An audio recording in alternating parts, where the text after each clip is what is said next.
Co-chair now recognizes the gentleman from Michigan, Congressman Upton.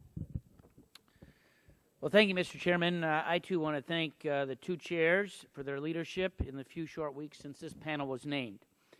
I spoke to both of you throughout August and appreciate the quick action to begin assembling a strong staff to coordinate our work, develop the rules package that we'll consider today, and take all the other logistical steps to allow us to really hit the ground running today.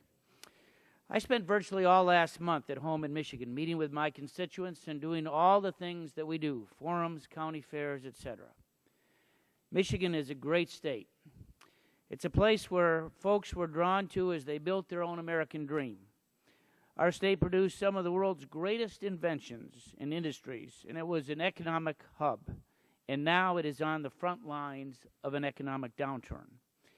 We've endured now 32 consecutive months of double-digit unemployment. Manufacturing jobs have disappeared, and more jobs are at risk because of regulatory burdens and economic uncertainty. I don't think any state has more at stake, and my constituents know it. They know that this committee was created to make the tough but necessary choices to cut spending and make reforms to put us on a more stable, long-term fiscal footing. Removing economic uncertainty and demonstrating that we can reverse our long-term debt and deficits trends will help spur job growth. If I heard one thing consistently, it was this: the American people want us to succeed.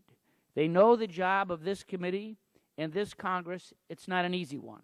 But all of us, the 12 of us here, and every one of our House and Senate colleagues were sent to do what's right for the nation, and they're rooting for us. The American people know how high the stakes are, too. But let me read you something from this week's National Journal. For the first 10 months of fiscal year 2011, revenues are up about 8% over last year, and spending has risen less than 3%.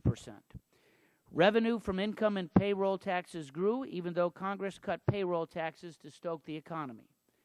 But the good news ends there.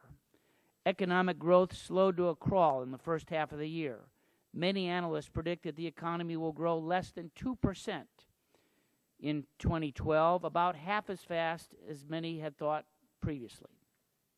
If the gloomy new outlook turns out to be right, the deficit over the next decade will be hundreds of billions of dollars higher than either CBO or OMB's forecast.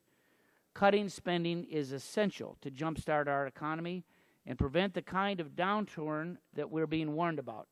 And if we don't succeed, we risk further damage to our credit rating and deeper erosion in confidence, both of which will worsen the cycle. My goal for this committee is to begin by seeking common ground. Surely there are areas where we can agree. Surely we can identify areas where we are not spending taxpayer dollars wisely and where we can do better. Every taxpayer dollar that we spend, every program on the books, can be viewed through the lens of job creation and fiscal responsibility. Are we spending the people's money wisely? Are we supporting job growth and economic certainty? Those are the questions that I look forward to working with my colleagues